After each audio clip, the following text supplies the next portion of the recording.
기록한 그 기행문 같은 게 남아 있습니다. 그게 남해기귀내법전, 남해기귀내법전이라는 그런 기행문서거든. 근데 이 지금 단순히 기행문 아니고 그 중국에 전해져 있는 불교 율장이나 그 율장 계율에 대한 이런 거하고 또 인도 현지에서 지금 실행되고 있는 그 계율을 어떻게 지키는가, 어떤 의미고 어떻게 지키는가 하는 이런 거를 비교를 해놓은. 그래서 그 계율을 공부하거나 또 서기 7세기 무렵이거든요.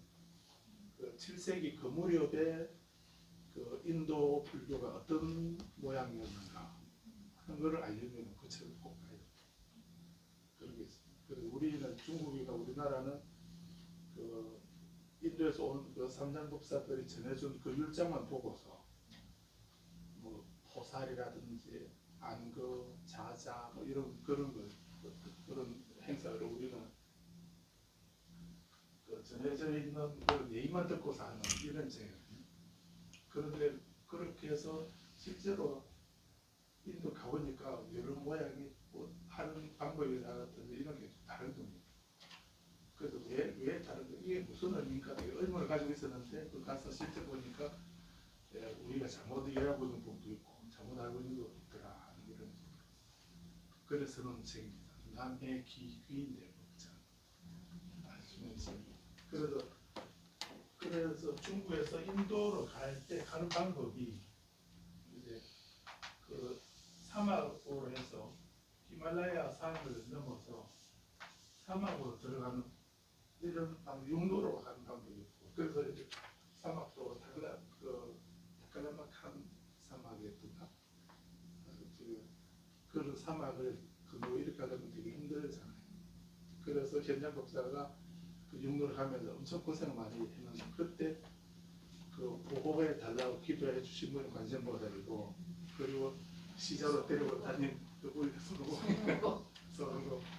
그리고 서로 그 여기는 소설이지만은 그게 그냥 그 픽션 그 소설이 아니고 그 현장 법사의 대당서역기라는 그 바탕으로 소설 형식으로 구성한 거거든요. 그래서 현장 법사는 이 정도로 갖고 의정 법사는 그 중국에서 그 동진나를 거쳐서 해로로 간 겁니다. 동진나를 거치고 인도네시아에 있으면 이렇게 해로로 해서, 그래서 중국에서 인도를 가는 방법은 두 가지가 있다. 육로로 가는 방법하고 해로로 가는 방법. 요즘에는 이제 하늘로 그래서 이분들이 그 구호하는 게 정말 어려웠던 거예요. 한 100명 정도가, 만약에 100명 정도가 법을 구해서 인도 출발한다 하면은 실제로 거기 가서 산스크리트 배우고 불교 공부하고 그리고 그 경전도 다시 중국으로 가져와서 번역도 하고, 이렇게 한 100명 정도 출발하면 돌아오는 사람은 몇 사람밖에 안 됩니다. 대부분 가는 도중에 오는 도중에 또 아니면 거기서 공부하면서 풍토병 걸려서 다 죽고, 근데 그 중에 뭐 소수 몇 사람이 이제 그 천신만고 그때 그 경기를 가져와서 번역을 해주어서 알 수 있는 게 지금 우리가 보고 있는 함흥경전이죠. 그래서 우리는 천속의 백천만금 난조우 이렇게 그런 것을 있잖아요. 백급 천금 만금을 지나도 만나기 어려우면 그런 부처의 가르침을 아동공견 특수지 저는 지금 보고 듣고 받아지니옵니다. 원해 여겨지지 원컨대 부처님의 진실한 것을 알게 하소서 이런 말. 그 말이 그 적천무라고 그 중국의 여자 황제 그 적천무가 쓰는 배송이거든요. 근데 그 우리가 그만큼 부처님 또 만나기 어렵다는 이런 걸 말하는 거죠. 아무튼 이제 이렇게 그 배성불교는 아시아 각 지역에 족적을 남기고 있고, 그래서 인도에서 13세기 때 불교 팽망합니다. 13세기 때 없어지거든요. 그런데 그때 인도 자체로 보게 되면 불교 인도에서 폐망하고 지금은 유적만 남았는 것이. 그런데 그때 폐망을 해서 불교가 사라진 게 아니고 이 히말라야 산을 넘어서 이제 중국으로 아시아 각지로 이렇게 확산되게 되는 그런 계기도 되기 때문에 그래서 세움지마라고 하듯이 뭐 그렇게 어떤 대승불교가 성립되면서 많은 영향을 끼쳤다 하는 이런 기록이 있습니다. 그런 과정에 대승이다 소승이다 이런 말이 생기게 되는데 근데 사실 솔직히 보면은 대승은 위대한 마하야나라는 대승이라는 말은 과장된 호칭이다 이렇게 학자들은 그래 봅니다. 우리는 위대한 수레, 큰 수레다. 그런데 비해서 부파불교의 당신들은 작은 수레다, 열등한 수레다. 이런 의미로 소승이라고 이렇게 했다. 그래서 소승이라는 말은 원래 경제에 나오는 말이 아니고 대승에서 대승 우월주의에 빠진 대승 교도들이 상대방을 과소평가하는 평가해서 하는 그런 호칭이 소승불교다 이런 의미다. 그래서 아무튼 우리는 이 대승소승 이렇게 말하는 것을 지난 시간에 말씀드렸지만은 조심스럽게 써야 됩니다.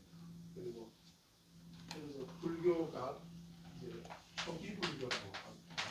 원시불교 옛날에 원시불교라고 했습니다.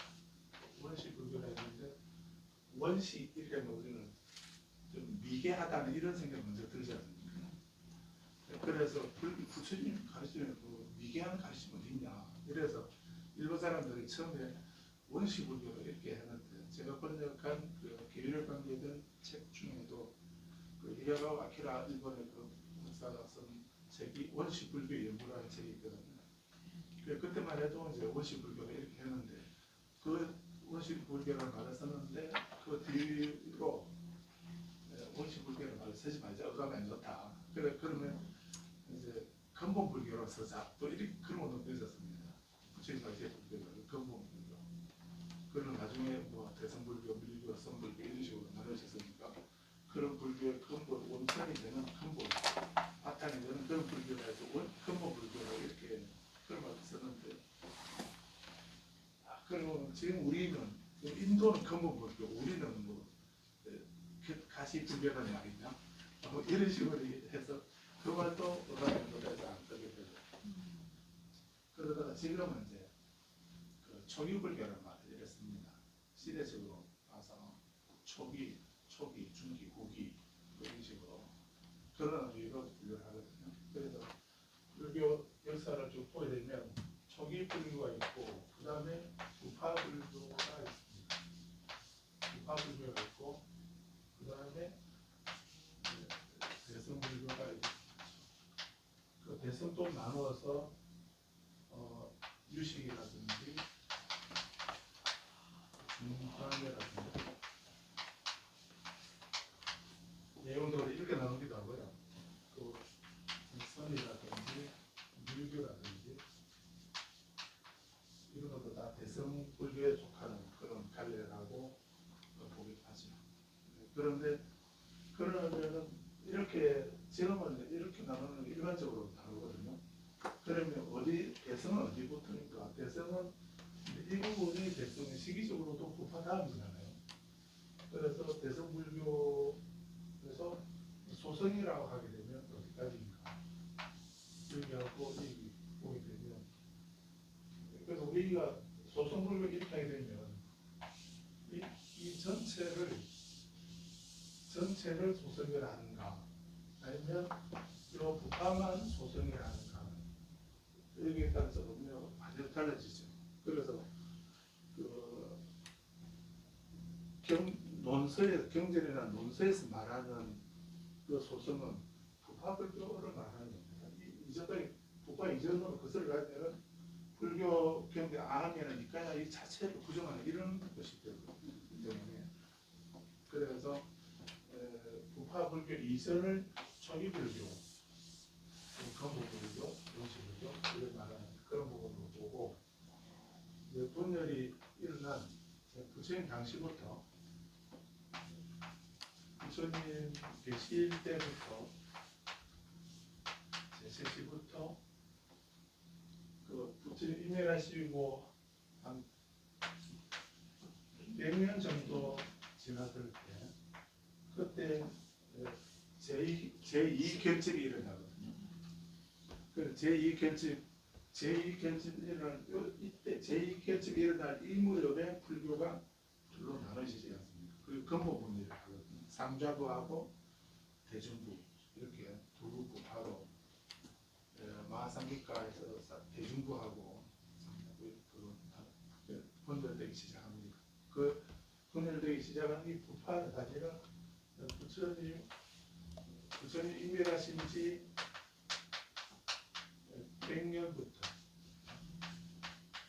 100년째부터 시작해서 기원 1세기까지 한 300~400년 그 기간을 부파불교라. 그래서 이 부파불교 이렇게 분열된 이 부파불교 이 시대를 소선이라는 겁니다. 이 시대를 소선이라고 하는 거고 이 이전은 부처님 제세시하고 부처님 열반하시고 한 100년 정도 지난 그 100년으로 또 막연하게 100년을 잡는 이유도 부처님이 80세에 인멸하실 때 그때 그 젊은 나이로 부처님 육성을 들어본 사람 부처님 육성을 한 번이라도 들은 사람이 그 생존에 있을 기간 그걸 좀 길게 잡아서 한 100년으로 본 거죠. 그 부처님 인멸하시고 난 뒤 100년 그렇게 그때까지는 이제 근본불교, 초기불교를 하자 이렇게. 그래서 이때 이제 100년 이후부터 이제 불교가 근본 이분열이 일어나고 또 한 2~300년 사이에 또 상자부에서 또 갈라지고 대중부에서 또 갈라지고 이렇게 해서 전체 18개의 부파가 또 나눠지게 되죠. 그래서 통합 20개 부파라고 이렇게 얘기해요. 20개 부파로 불교 일불 제자의 그 성당 교당이 갈라져 찢어지게 됩니다. 왜 찢어지게 되는가 하는 것을 지금 우리 시간에 이제 그 부분을 이해하는 부분들이 있습니다. 그렇게 소송이라는 말은 이 부파 중에 부파도 그 테라바다는 여기서부터 계속 상자부로 계속 이어지는 그런 그 상자부는 이제 그 대중부는 근본 이분을 할 때 대중부는 진보적인 그런 부파였다거나 상자부는 보수적인 보수파였다고 하죠. 장로들 이런 장로들은 부처님이 말씀한 전통을 그대로 계승하자로 하기를 주장하는 그런 쪽이었기 때문에 그래서 이제 이 부파 중에서도 상자부는 테라바다 상자부는 좀 다른 입장이다라고 봐야 되고 그 모든 부파 다 소승이다 이렇게 말하면 안 되고 그래서 그 20개 부파 중에 일부 몇 개 부파들은 정말 불교 부파라는 말은 쓰기도 했는데 우리도 부처님을 모시고 있긴 한데 거기에 그 스님은 그 부처님 모시고 있는 사람은 무당도 모시고 있잖아요. 그 우리가 넓은 의미로 보면은 그 무당도 사실은 그 다른 이교도 다른 종교인보다야 낫다 이 생각도 하였지만은 근데 더 세밀하게 그 무당들이 하는 그 행위들이 그 무속적인 그 행위가 그게 불교인가 부처님 가르치는 그런가 이렇게 하기에는 그건 또 아니잖아요. 그 불상을 모시고 있다는 걸로는 불교 쪽이다, 불교 쪽에 가깝다 이렇게 할 수 있겠지만 불상이 불교는 아니지 않습니까? 달라이라고 선생님이 미국에 가셔가지고 미국에서 불자들이 어마무시한 큰 절을 지어가지고 큰 절을 기계식으로 지어가지고 달라이라고 선생님이 기증하면서 낙성부패에 전단님을 추천했습니다. 그래서 LA 쪽에 그 설해사라는 절이 설해사라는 절이 있는데 그 절은 이제 그 대만에 있는 불광산사 그쪽 그 미국 본원이거든요. 절이 얼마나 저 가보지는 못했는데 얘기만 들었는데 얼마나 절이 큰가 저 안에 셔틀버스가 다닌다는 게. 그 정도로 그러니까 미국 스케일이 그렇게 되기 때문에 그래서 그동안은 그런 큰 절을 지어가지고 이제 잘려놓은 조명에게 기증을 하면서 낯선 법에 초청해서 부문에다가 초청하죠. 그래서 저 같은 거는 하루 이렇게 크게 큰 절을 지어서 그 기증해준 그 사람들을 다 불러내가지고 인사시키고 뭐 공로패도 주고 이렇게 약간 근데 하나라도 그 법회 그런 자리에 천만이가 우리에게 이렇게 큰 불상 중요하지 않습니다. 이런 말씀이에요. 그런 그 불상에서 문제가 말이죠. 우리에게 이런 큰 절이나 큰 불상이나 큰 탑이 이게 중요한 게 아닙니다. 천 말씀이에요. 그렇게 보면. 그럼 뭐가 중요한가? 우리에게 중요한 것은 외형적으로 건물이 크다, 불상이 크다, 뭐 이런 게 중요한 게 아니고 그 건물이 크고 작고를 떠나서 그래서 무엇을 가리키는가, 무엇을 가리키고 뭘 배우는가 이게 중요합니다. 이렇게 말씀하셨잖아요. 그러니까 무당도 다른 한편으로 보면 외도보다야 낫다 이 생각이 들긴 하지만 거기서 뭘 정말 부처님의 가르침을 가르치는가 이게 더 중요합니다. 그래서 소수 우리가 자꾸 이 대성 지상주의자들이 그 자기들을 그 우월을 강조하면서 그 이전의 그 불교를 폄하하는 그런 말로 쓰는 소송이라는 이 말에 우리가 힘을 안 됩니다. 그래서 이 북파불교를 우리가 소설이라 이렇게 말하지만 그 세친보살이 썼신 세친보살이 썼는 구사론하고 북파불교 때 제3결집을 뒤에서 사실 오늘 학기 했는데 제3결집을 할 때 그때 대성을 결집이거든요. 그때 500아라한들이 그 합성을 하면서 부처님 가르침이 뭔가 우리 무엇이 본래가 어떻게 떠내는가 이런 그 법에 대해서 아비다르마 법에 대해서 끊임없이 탐구하고 체험하고 완성해서 그거를 정리해 둔 거 그게 아비달마 대비바사론 아비달마 대비바사론이라는 논술가 있거든요. 200권을 했습니다. 그거를 그래서 일본의 한 학자는 그런 얘기를 합니다. 유명한 학자는 아비달마 대비바사론 읽어보지 않는 사람하고는 불교를 말하지 마라 이렇게 얘기해요. 우리 계속 이제 공부해오면서 아비달마 대비바사론 200권 500만 이제 200권 아비달마 대비바사론 오늘 처음 듣는 사람도 있을지도 모릅니다. 그 제목도 처음 들을 수도 있는데 한 번에 그 내용을 읽어본다는 거는 정말 다행히 그 원어도 스님이 한글 대략 있습니다. 좀 아쉽긴 하지만 그래도 한번 그대로 있는 곳에야 한글 있으니까 그나마도 좀 친절할 수 있는 그런 방법이 됐죠. 또 권호민 교수가 번역한 구사론 번역도 있고. 근데 그거를 나중에 혹시 유식에 대해서 논문을 쓰거나 그렇게 한다면 이 대비가사론을 못 보면 고사론이라도 반드시 봐야 됩니다. 그러고 뒤에 이제 유식을 봐야 그 유식 사상을 이해가 되거든요. 그 유식을 안 보고 아직 구사론을 안 보고 아비달마 대비가사론을 안 보고 유식을 보려면 되게 어렵습니다. 그 설명을 대비가사론 다 가지고 설명해야 되기 때문에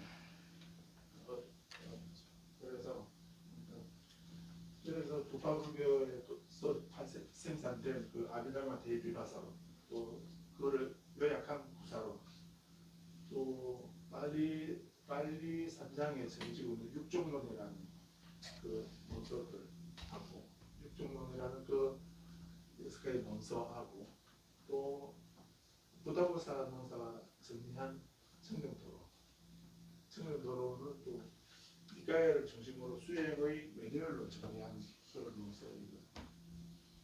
그런 거를 안 보고 우리는 불교를 안다고 할 수가 없습니다. 그래서 그런 것이 부파불교 시대에 생산된 그런 훌륭한 논서들인데 그걸 부정할 수는 없거든요. 그런데 대승에서는 그걸 부정합니다. 대승에서 그걸 부정하는데 우리가 객관적으로 보면 그걸 안 보고 불교를 어떻게 이해합니까? 그렇기 때문에 소승이라고 한 것을 만들어야 돼요. 부파불교를 맹신해서도 안 되지만 그 중에 이제 어떤 것이 불설에 가깝고 어떤 것은 그 불설의 왜곡, 잘못하라고 있는 것이 어떤 경우가 이런 우리가 알 수 있도록 이렇게 해요. 그래서 불답인멸 후 500년 전에 나타난 핵심적 불교 운동가가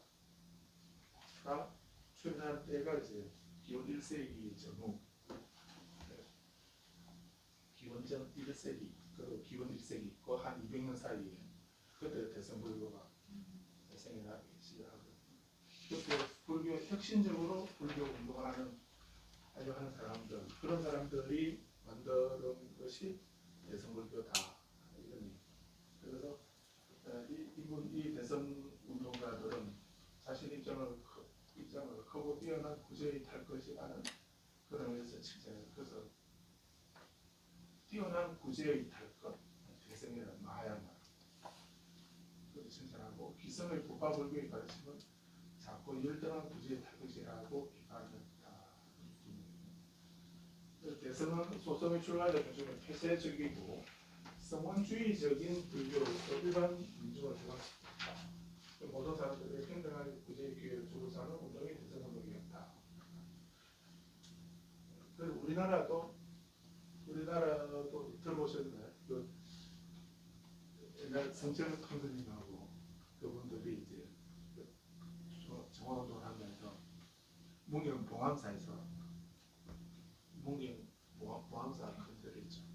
그래서 그분들 결사를 하면서 우리 불교를 좀 핵심해야 된다 이렇게 하면서 그 말이 뭐였냐면 부처님 정신으로 되돌아가자, 붙들어 살자 이런 거, 부처님으로 되돌아가자 하는 그런 운동이었다. 그게 정화 운동이었다. 어떤 것처럼 기존의 대성불교 일당 이전에는 우리는 출가 중심이었습니다. 출가자 중심이었고 제가자들은 그래서 경전에도 계속 제가자는 출가자에게 그 생활 필수품을 보시해라, 보시를 하더라고. 그렇게 보시를 하게 되면 본인이 커다란 이익과 행복을 얻게 된다. 이렇게 경전에 부처님 그런 말씀하셨고 출가자는 제가자들의 그런 것에 의지해서 생활해라. 그래서 비구니 계의 우리 출가자는 땅을 파지 마라, 또 돈을 가지지 마라, 나무에 올라가지 마라, 무역을 하지 마라. 이런 그런 것이 계율로 정해져 있고, 그거는 경제 활동을 하지 말라는 거죠. 생산적인 경제 활동을 하지 말라는 거죠. 그런 관계로 그러면 그래서 우리들 의식주는 어떻게 합니까? 출가자는 의식주를 제가자에게 의지해서 제가자가 주는 것대로 그걸 받아 수용해라. 그 대신 그러면 출가자는 제가자에게 법을 가르쳐주는 법규시를 하고 제가자는 제보시를 해라. 그런 관계가 성속은 그런 관계거든요. 그래서 출가 중심이었는데 대성불교 운동이 일어나면서 불탑 주변이라고도 저번에 말씀드렸죠. 그래서 불탑 신앙을 기점으로 대성불교 일어났다 이런 얘기도 있긴 하지만 전적으로 다 그런 건 아니고요. 좀 중요한 역할을 한 것은 사실입니다. 그래서 출가 중심 또 성원주의 성원 중심으로 되는 그런 불교에서 우리가 모든 사람들에게 평등하게 구제 기회를 주고자 하는 그런 운동. 제가자도 수행하자. 우리도 제가자들도 우리도 수행하자. 우리 스님들에게 부심만 하지 말고 우리도 수행하자. 우리도 공부하자. 이런 식으로 그렇게 했고 또 출가자들도 제가자들에게 고통에서 벗어나고 행복을 얻도록 어떤 그런 역할을 우리도 그런 이탈을 해야 되지 않겠나 하는 그런 생각이 양쪽에서 다 일어나는 겁니다. 출가된 출가제대로 그런 이탈의 정책으로 좀 더 강화하자 이런 것도 일어나고 또 제가자들이 너희들이 출가된 물질 보시만 하지 말고 우리도 수행하자 우리도 공부하자 하는 이런 것도 일어나서 그런 일어난 것이 대승불교이다 이런 얘기. 그리고 새로운 불교 민중불교로서 제가 일반인들 제가 좀 민중불교이 짙은 것이 대승불교의 특징이고 다양한 종교적 경향을 포함하고 다양한 종교적 경향이라는 말은 그래서 그 육가라비를 보면은 모시, 지계, 인용, 정질, 성성, 지혜 이렇게 다양한 그런 게 있지 않습니까? 거기다가 밀교 같은 경우는 진언은 다란이 이런 걸 집중하는 이런 것도 그런 힌두밀교, 탄트라적인 힌두밀교 같은 이런 요소도 불교도 받아들이거든요. 그런 대성에서는 그래서 경계는 독견하거나 명상 사마타 명상을 하거나 비파사나 지혜를 통찰하는 그런 수행을 한다든지 연구를 한다든지 주문을 외운다든지 경을 읽는다든지 이런 것이 다 그런 것들도 모두 다 그 이전에는 불교 이외에서는 천상에 태어나기 위한 그런 방법으로서 기도를 하고 뭐 이렇게 했겠지만은 불교는 그런 거를 천상에 태어나기 위해서 아니라 내에게 있는 번뇌를 끊고 해탈을 하고 성불하고 정토에 왕생하기 위한 그런 수행의 차원에서 받아들입니다. 그게 다르다라고. 그래서 밀교라고 하는 것도 힌두 밀교 같은 경우는 그 주문을 외우고 뭐 진언을 배우고 하는 이런 것이 있는데 불교도 우리 현대 밀교도 그런 게 있지 않습니까? 그 차이가 어디 있는가 보면 밀교라든지 진언 만드라라고 하는 진언이라는 말은 또 모든 의미를 다 가지고 있다는 의미에서 다란이 이런 말을 쓰거든요. 진언 다란이 글자는 같은 말은 같은데 그 의미가 다르다고 이렇게 이해하시고 그래서 어떤 거는 글자만 보게 되면은 그래서 어떤 분이 단방에서 공부하는 스님이 또 인도에서 만났는데 그분이 하는 말이 첫 만나자마자 하는 소리 그때 저는 뒤에 성보를 읽었었는데 다른 공부하면서 만나서 같이 공양을 하면서 스님 뒤에 불교는 그 불교의 사생 아닙니까? 뭐 이러더라고요. 딱 그 소리 들으면서 좀 기분이 그시기 하더라고요.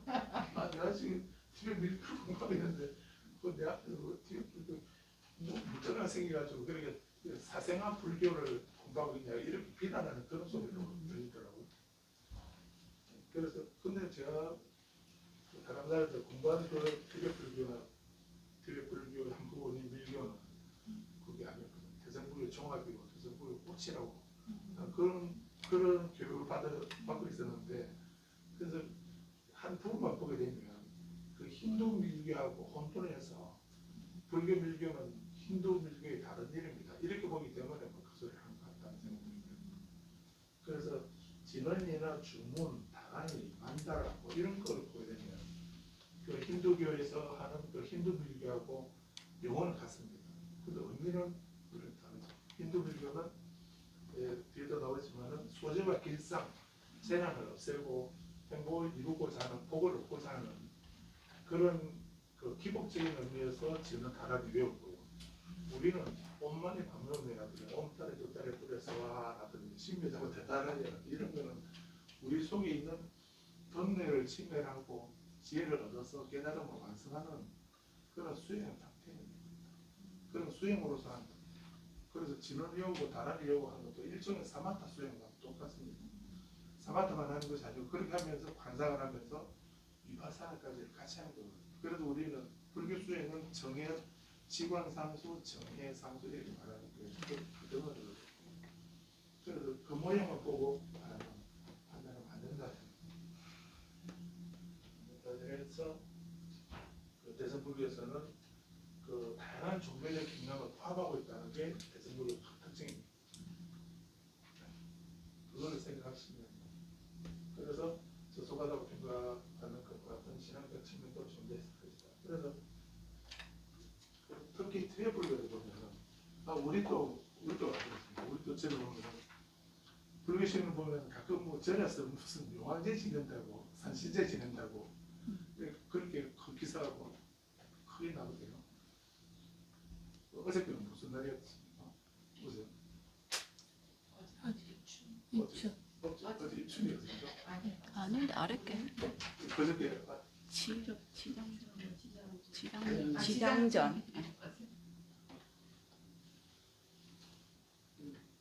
어제 입춘 아니었나요? 그저께. 그저께 입춘날 특별히 기도 하시나요?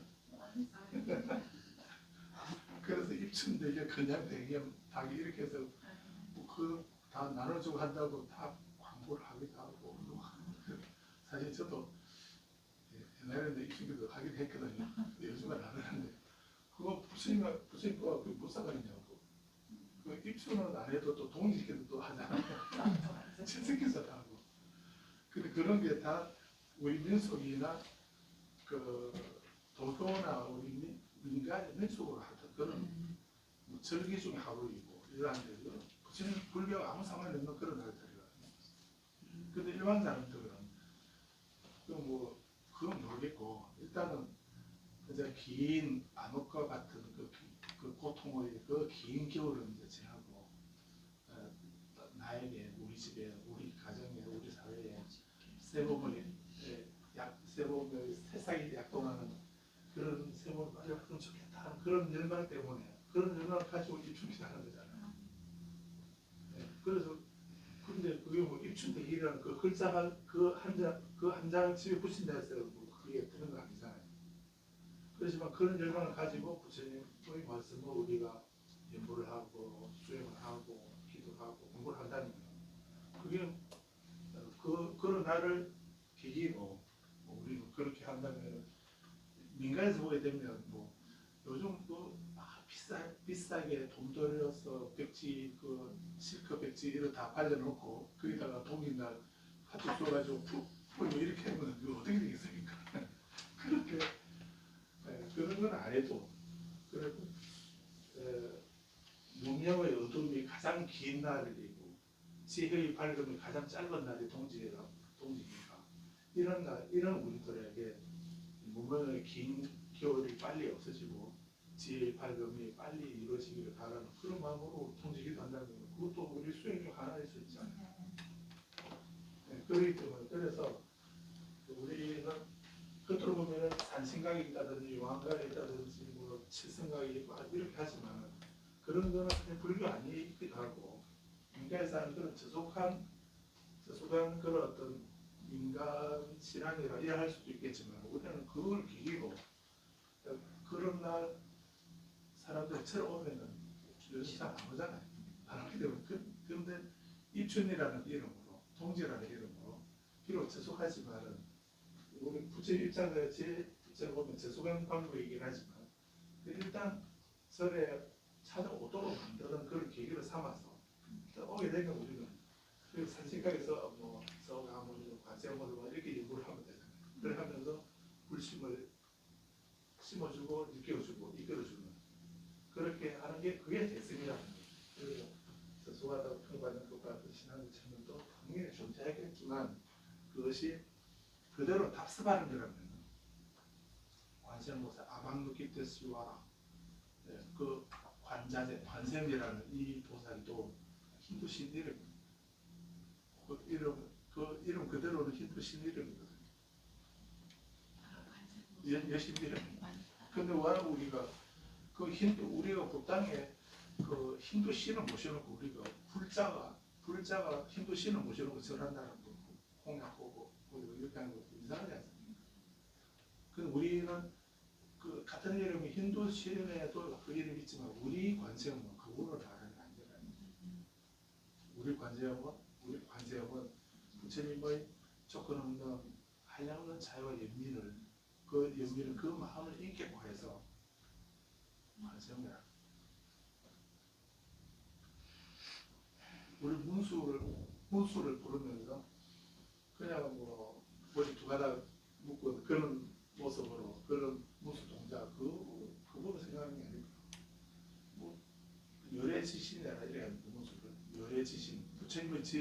지혜를 몸으로 삼는 분, 이 말이거든요. 부처님의 깨달은 지혜를 인격화해서 눈에 보이지 않고 손에 만질 수 없는 건데, 근데 그것을 우리가 볼 수 있고 만질 수 있는 그런 모습으로 조성해도 이거 무수보살이다 이렇게 하거든요.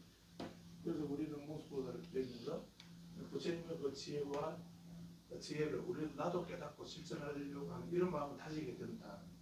다져야 된다. 이런 아무튼 대성불교의 근본 강령은 뭔가? 근본 강령은 어떤 조금 있고 언제나 불교의 근본이 이상은 묻고 추구하고자 하는 게 대성불교의 기본 정신이다, 강령이다 이렇게 그래서 대성불교의 이념적 측면에서 보면 어느 시대 어느 곳에서 인도에서도 기원전부터 기원까지 이렇게 있고 그 지역도 인도, 뭐 중국, 우리나라 이렇게 그 장소가 다르잖아요. 그래서 어느 시대 어느 곳에서든지 소성은 극복되어야 할 불교적 측면이다. 그리고 대성은 그것을 넘어서는 입장이 바로 대성이다. 그렇다면 소성 이 말에서 소성이라는 말은 무슨 말인가요? 자리만 하는 거예요. 자기만 해탈하고 끝내는 그런 수행자도 있죠. 다른 사람은 뭐 옆에서 뭐 목이 말라서 앞에서 뭐 넘어가고 일을 하더라도 전혀 무관심하고 나만 해탈을 얻으면 된다 이런 생각. 그게 나쁜 건 아니죠. 그게 나쁜 건 아니지만 근데 깨달음을 정말 깨달음을 얻은 사람은 깨달음을 얻고 난 뒤에 다른 사람에 대한 깨달음을 얻지 못한 사람에 대한 그 조건 없는 그 자유와 인민의 마음의 저주를 생겨나게 됩니다. 그래서 이제 우리가 어느 시대 어느 곳이든지 그런 이기적인 자기만의 해탈을 추구하는 걸 우리 극복해야 할 측면이다. 그 깨달음을 자기가 해탈을 얻는 거 그게 나쁜 건 아니지만 그걸 얻었으면 그걸 가지고 다른 사람에게 베풀어주고 나누어서 우리 함께 정토로 가자. 정토 삶을 누리자. 이렇게 하는 것이 부처님의 근본 정신이 아니겠나. 이렇게 주장하는 것이 대성이다. 그래서 대성의 이념은 역사를 초월한 보편성을 가지고 있고 이게 영원한 일상 그 자체라고 말할 수도 있다. 불교가 시대의 여충에 부응하면서 순간에는 어떻게 실현할 것인가 하는 것은 지금 현재 우리에게 있는 늘 주어져 있는 그런 과정이다. 그래서 과제라는 얘기인데 시대의 여충에 부응한다. 이게 말이 쉬우면서도 되게 어렵고 중요한 문제입니다. 요즘 일반 우리 불자들도 그 제사 지내는 데 대해서 어떻게 생각하나요? 요즘 뭐그 제사를 지내야 되느냐 말해야 되느냐 이런 식으로 많이 말하잖아요. 장례도 어떻게 합니까? 가끔 뭐 뉴스 보면 근래 사망자는 엄청 늘어나고 있는데 우리나라 전체적으로 사망자는 돌아가신 분은 많이 많고 똑같이 이렇게 이어지는 그런데 장례식장은 텅텅 빈다 이런 기사가 있대요. 사망자는 많이 늘어나고 있는데 장례식장은 한산하다. 그 옛날처럼 뭐 3일장, 4일장, 5일장 이렇게 하면서 그 장례식장에 인력들이 그렇게 그 조문을 맞이하고 하는 이제 그런 장례식장에 빈다는 말 참사 안 됐다 이런 거 아니에요. 그래서 조문하는 것도 그냥 오달면 다 보는 거예요. 또 핵가족 과대로 이렇게 하니까 조목이 얼마 오지도 않았는데 3일, 4일 그렇게 계속 그렇게 기다리다 좀 이상한데 그렇게 한다는 게 이게 무슨 의미겠나.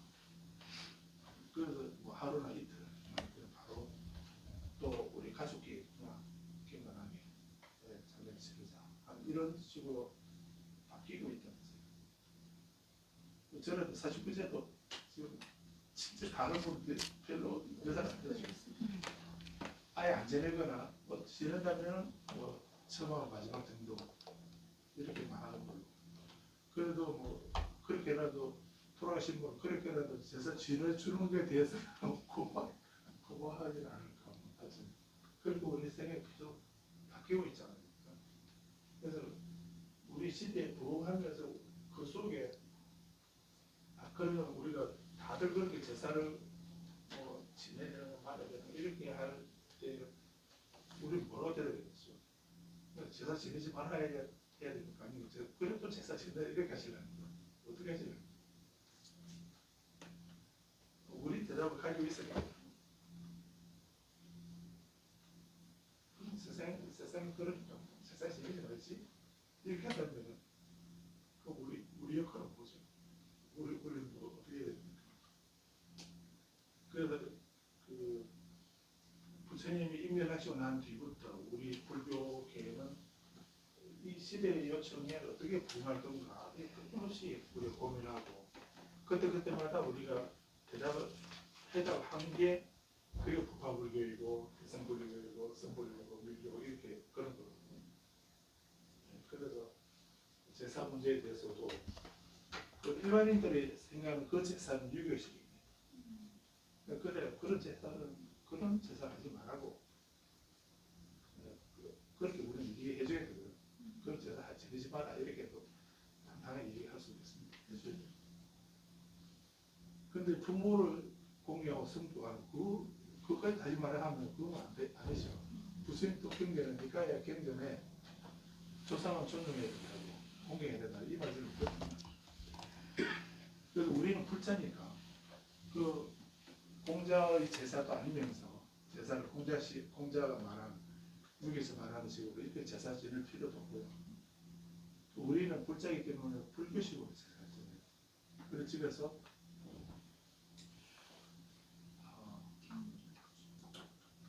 꽃이나 꽃병 하나만 해도 꽃만 해도 준비 안 되면 뭐 나는 차라도 올려놓고 그리고 가족이 모여서 같이 반야심경이나 길상경이나 고배경이나 조정법문경이나 아미타경이나 아니면 더 신신한다면 금강경이나 너무 길면 또 애들이 다른 사람들이 싫어할 거니까 긴 거 하지 마시고요. 한 10분 이내에 끝낼 수 있는 거. 그런 거, 그건 경전 한번 읽고, 그리고 뭐 양평으로 경전 한번 읽고, 절 한번 하고, 그리고 끝내고 같이 뭐 식사 한번 하고, 그러면 어떻게 살았냐, 어떻게 하자, 이렇게 말하고, 그렇게 해서 그건 훌륭한 제사가 되잖아요. 그런데 뭐 재물 주면 나는 첫째니까 해야 되지만 둘째니까 안 와도 된다든지 셋째는 뭐 같이 안 줘도 된다든지 또 첫째 며느리 왜 둘째 보고 왜 빨리 안 와서 빨리 와서 안 도와주냐고 그러고 뭐 아니면 부모가 뭐 물려주기 뭐 아니냐 소리 하면서 그래 두들대면서 재물 준비해가지고 그렇게 하루 이틀 고생하면서 소목이 아프도록 제사 재물을 준비하고 해서 실제로 제사 지낼 때는 한 10분 안 걸리죠. 그래 끝내버리는 그런 제사 무슨 의미가 있겠습니까? 그래서 아무튼 시대의 부흥에 이어서 어떻게 부흥할 건가? 오늘 부처님의 지혜로 나는 어떻게 대답할 건가? 이건 늘 고민해야 돼요. 그러면서 숭고한 부처님의 인연, 부처님 가르침을 어떻게 실현할 건가 하는 것은 우리들에게 주어져 있는 숙제다, 과제다 하고 여기까지가 이제 머리 말이었고요. 제1장부터 이제 대성불교의 시대와 사회라고 하는 이런 제목으로 되어 있는데 그래서 첫 번째 서방 여러 민족의 침입이라든가 이런 얘기를 하고 있습니다. 그래서 이걸 우리가 왜 알아야 되냐? 그리스인과 샤카인이라는 이런 분들이 이제 인도 쪽으로 침입을 해서 들어오게 되거든요. 그래서 이 부분은 지난주에 전달했고 전도이서는 그래서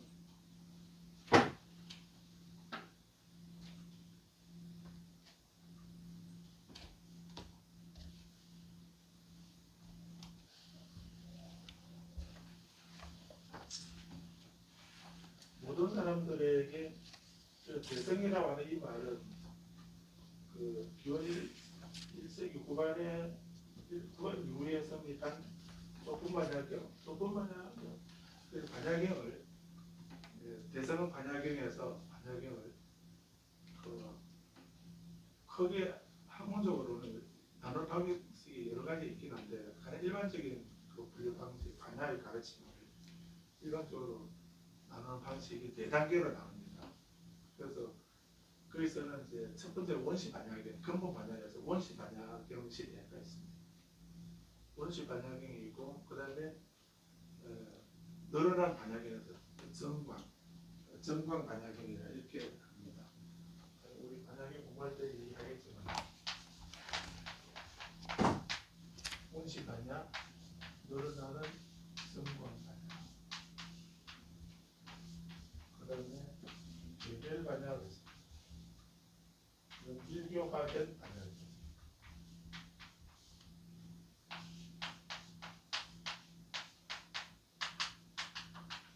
이렇게 세 가지를 나누는데 여기서 원시 반야경이 기원 1세기 전후부터 기원전 1세기부터 기원 1세기까지 한 200년 사이에 이루어진 것이 원시 반야경이거든요. 그때 성립된 반야경을 원시 반야경이라고 여기에 해당되는 것이 그 팔천송 반야경입니다. 팔천송 반야경이라고 합니다. 그래서 송해라는 말은 개송송자거든요. 그 내구절로 돼 있는 그러니까 무상심심 인멸법 백천만군단주와 원열의 진실 여기에 한 개송이죠. 한 글자 한문으로 보면하고 5자에서 7자 또는 또 9자 이런 식으로 나타날 수 있거든요. 근데 7자가 표준이라고 보면은 그러면 글자 수로는 한문으로 볼 때 글자 수로는 글자가 28글자가 개송 하나죠. 개송 사구개송 이렇게 하게 되면 건강기에 나오는 사구개송 이렇게 하게 되면 글자 수는 28자라는 것이죠. 최소한 28자로 이루어져 있는 그 말씀을 한 개송이다 이렇게 말하는 거예요. 그 팔천송이라는 말은 개송이 8,000개의 개송의 분량이다 이런 놀랍게도 팔천송 반야경에는 개송은 하나도 없습니다. 개송은 하나도 없거든요. 근데 그 경우 팔천송 반야가 이렇게 말하는 이유는 그 200자 원고지 몇 장 이렇게 말하는 것처럼 그때 팔천송이라는 말은 그 분량을 말하는 거예요. 그래서 이 팔천송 반야경이라는 경전이 있고 이것을 원시 반야경을 하는데 한문으로 번역된 구마라지 법사가 번역한 것이 소품 반야경이라는 게 있습니다. 소품 반야경이라는 것이 팔천송에 해당됩니다. 그 산스크리트 본어로는 팔천송이라고 TBS에서도 팔천송이라고 한문으로 한역된 것은 소품 반야경이라는 것이 팔천송에 해당됩니다. 무슨 공부가 쉬었다고 합니까? 그것까지만 말씀드리고 그 다음에 정광 반야경은 15,000송 반야경이 있고요. 25,000송 반야경이 있습니다. 8,000송에서 15,000송으로 25,000송으로 늘어났죠. 좀 더 자세하게 설명하는 이런 내용으로 되어 있습니다. 그것을 이런 반야경을 실제로 있거든요. 이런 반야경을 정광 반야 이렇게 합니다. 그다음에 금강경이라는 금강경이랑 선용맹 반야경이라고 있습니다. 선용맹 반야경, 금강경 이런 거는 개별 반야경에 해당됩니다. 이거는 이제 양이 많지 않습니다. 다 도통하게 시간이 많이 걸리거든요. 그래서 그 중에 원래 84 779이라고 하는 것이 그 반야학의 핵심 내용입니다. 8477의 큰 카테고리로 8가지, 세부적인 주제는 이런 가지 주제로 이루어져 있다. 이런 말이에요. 그게 반야학의 단순히 지혜, 이 말이 그 부처님 지혜의 내용이 어떠한가? 그게 8470에 아주 유명한 말씀이 있습니다. 그래서 그 소품 반야나 대품 반야 여기를 대품이라고 해요. 15,000송이나 25,000송은 대품 반야경이 나고 8,000송은 소품 반야라고 하거든요. 그래서 이 반야의 핵심 내용이 8470이라는 이런 내용으로 구성되어 있다는 것입니다. 그런데 이제 너무 많으니까 금강경이나 선정명 반야경에서는 이런 가지 주제를 다 말하지 않고 이 중에 핵심적인 몇 가지만 얘기한다. 몇 가지 주제만 설명하고 있다라고 해서 개별 반야를 이렇게 합니다.